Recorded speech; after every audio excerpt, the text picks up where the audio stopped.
Selamat pagi, selamat siang, dan selamat malam Bapak, Ibu, dan rekan-rekan mahasiswa. Pada materi pengantar akuntansi dengan kode EKMA 4115. Perkenalkan dan kembali lagi dengan saya Nurul Mustafida selaku tutor online dalam kelas pengantar akuntansi. Nah, untuk sesi pertama kita akan langsung masuk ke materi inisiasi 1.1. Jadi nanti Bapak, Ibu, dan rekan-rekan bisa langsung mengakses materinya yang ada di e-learning. Sebelum itu saya akan menjelaskan apa sih capaian pembelajaran kita untuk sesi pertama. Saya akan akan share screen terkait capaian pembelajaran dalam pertemuan pertama. Yang pertama nanti harapannya mahasiswa dapat menjelaskan pengertian dan fungsi akuntansi sebagai sisa informasi dalam kegiatan perusahaan. Kemudian dilanjutkan, mahasiswa dapat menguraikan profesi akuntansi dan bidang-bidang khususnya, kemudian menjelaskan perkembangan prinsip-prinsip akuntansi dan kaitannya dengan praktik akuntansi, kemudian menguraikan suatu transaksi perusahaan. Jadi nanti kami juga memberikan latihan, diskusi terkait transaksi di perusahaan, kemudian nanti Bapak, Ibu, dan rekan-rekan akan mengidentifikasi transaksi tersebut ke dalam persamaan akuntansi dan unsur-unsur dasarnya. Jadi nanti diterapkan dalam persamaan akuntansi yaitu aset, sama dengan liabilitas plus ekuitas. Nah, selain itu, Bapak, Ibu, dan rekan-rekan harus bisa menguraikan serta mengidentifikasi persamaan akuntansi dan unsur-unsurnya. Jadi di dalam unsurnya tadi yang saya sebutkan yaitu ada aset, liabilitas, dan ekuitas. Kemudian menyebutkan jenis-jenis laporan keuangan. Kita tahu bahwa laporan keuangan itu terdiri dari 5 jenis. Yang pertama adalah laporan laba rugi, dilanjut laporan perubahan ekuitas, kemudian laporan posisi keuangan, kemudian laporan arus kas, yang terakhir adalah catatan atas laporan keuangan. Jadi apapun jenis perusahaannya, maka laporan keuangan ada 5 jenis. Kemudian tadi setelah jenis-jenis laporan keuangan, Bapak Ibu juga harus bisa menyebutkan unsur-unsur pada setiap jenis laporan keuangan. Di dalam laporan laba rugi ada apa saja? Di dalam posisi keuangan apa saja?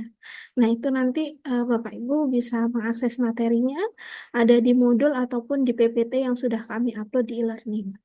Selanjutnya, nanti mendefinisikan unsur di dalam laporan keuangan. Salah satunya adalah aset, kewajiban, ekuitas.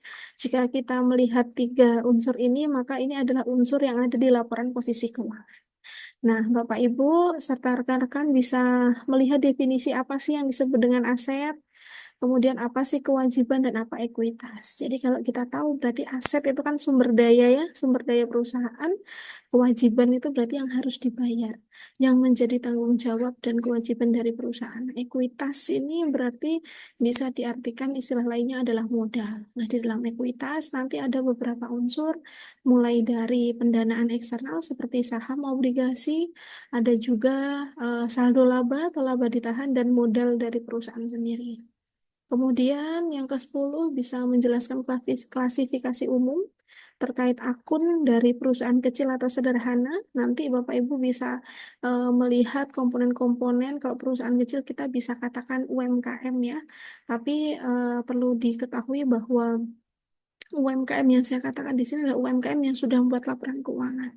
Jadi kalau masih UMKM yang kecil itu biasanya belum ada laporan keuangan.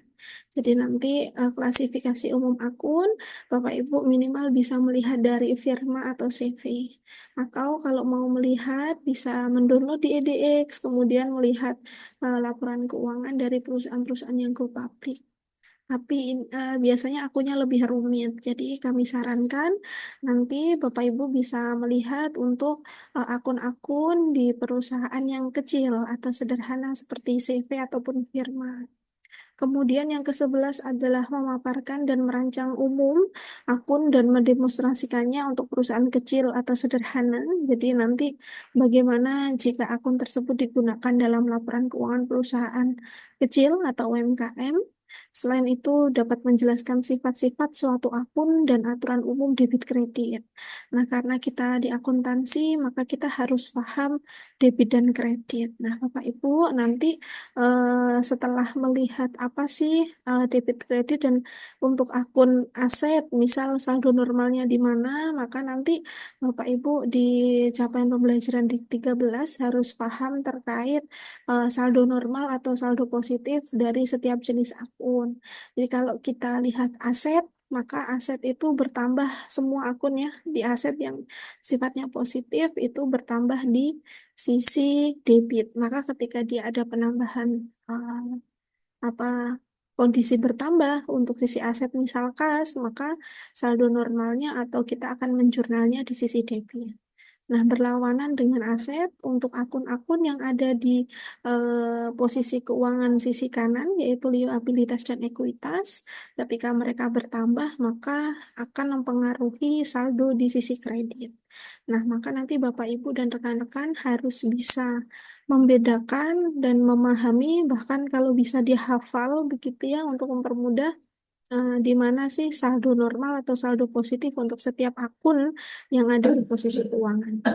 Kemudian yang ke-14, Bapak Ibu harus bisa mendemonstrasikan pencatatan transaksi ke dalam buku jurnal dan posting ke buku besar.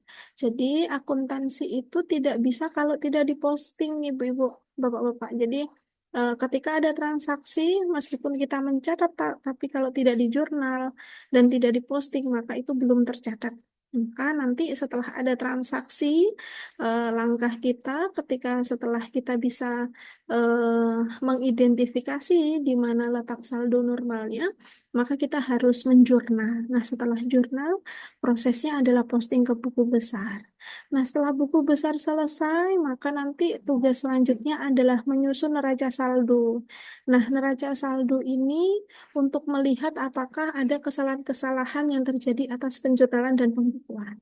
Jadi ketika nanti sudah kita cek di neraca saldo, ternyata tidak balance, maka kemungkinan ada salah catat di jurnal maupun di buku besar. Kemudian kalau nanti ada kesalahan atas posting atau pencatatan, maka perlu Bapak Ibu nanti di CPL ke-16 adalah membuat jurnal koreksi. Nah, jurnal koreksi ini nanti adalah konsepnya seperti pembetulan. Kalau salahnya ada di jurnal, maka kita perbaiki jurnal. Tapi kalau sudah di jurnal dan diposting, maka yang kita perbaiki hanya tidak jurnal saja, tapi jurnal dan postingnya. Di buku besar juga harus kita pelajari. Tapi ketika menjurnal adalah, misal sudah di jurnal, jurnalnya salah angka, kemudian sudah diposting juga salah angka, maka kita harus membuat yang namanya jurnal koreksi. Nah, nanti silakan Bapak Ibu, jika tidak paham terkait jurnal koreksi, kita bisa diskusikan di forum diskusi. Kemudian yang ke-17, Bapak, Ibu, dan rekan-rekan harus bisa mengidentifikasi akun-akun yang memerlukan penyesuaian. Nah, jurnal koreksi tadi, sebelum saya bahas ke penyesuaian, jurnal koreksi ini dilakukan setiap kali ada kesalahan. Sedangkan kalau kita membicarakan terkait penyesuaian, maka jurnal penyesuaian dibuat khusus pada akun-akun yang perlu disesuaikan. Pembuatannya adalah di setiap akhir periode. Misalnya penyesuaian atas perlengkapan, penyesuaian terhadap penyusutan, kemudian penyesuaian atas persediaan dan lain-lain. Nah, itu akan kita buat setiap akhir periode. Biasanya jika pelaporannya di akhir tahun, maka penyesuaian dibuat di tanggal 31 Desember. Tapi jika penyesuaian atau pelaporan keuangannya dibuat setiap bulan, maka jurnal penyesuaian dibuat setiap akhir bulan, di tanggal di akhir bulan. Nah, ketika jurnal penyesuaian sudah dilakukan, maka setelahnya kita harus menyesuaikan neraca. Sehingga nanti di CPL ke-18, Bapak, Ibu, dan rekan-rekan harus bisa membuat daftar saldo atau neraca saldo sesudah disesuaikan dengan didasarkan atas neraca sebelum disesuaikan dan jurnal penyesuaian. Nah, nantinya neraca saldo setelah penyesuaian itu yang akan kita gunakan untuk pembuatan laporan keuangan akhir dari perusahaan.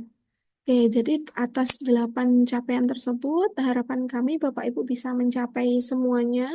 Caranya adalah dengan Bapak Ibu bisa mempelajari materi inisiasi yang sudah kami upload. Kemudian nanti ada forum diskusi pada bagian diskusi. Silakan nanti Bapak Ibu dan rekan-rekan bisa mengerjakan tugas yang sudah kami berikan di e-learning terkait diskusi satu, yaitu membuat persamaan dasar akuntansi, kemudian hingga sampai nanti pembuatan jurnal. Nah, silakan Bapak Ibu dan rekan-rekan mengerjakan dengan mengklik replay, bisa diupload dalam bentuk PDF, Word, atau langsung ditulis saja dalam diskusi. Kemudian nanti saya akan menanggapi satu persatu terkait pengerjaan tugas Bapak Ibu sehingga nanti jika ada yang tidak paham saya langsung bisa menjelaskan. Nah, kemudian nanti Bapak Ibu yang belum memperkenalkan diri bisa langsung ke sesi pendahuluan untuk pengenalan diri. Nanti akan saya balas satu-satu pengenalannya agar kita bisa lebih dekat. Itu yang saya sampaikan di materi inisiasi 1.1. Harapan saya semoga di pertemuan pertama, sesi pertama ini kita bisa manfaatkan waktu dan lebih banyak berdiskusi terkait materi persamaan akuntansi dasar hingga penyelesaian jurnal. Terima kasih Bapak Ibu. Wassalamualaikum warahmatullahi wabarakatuh.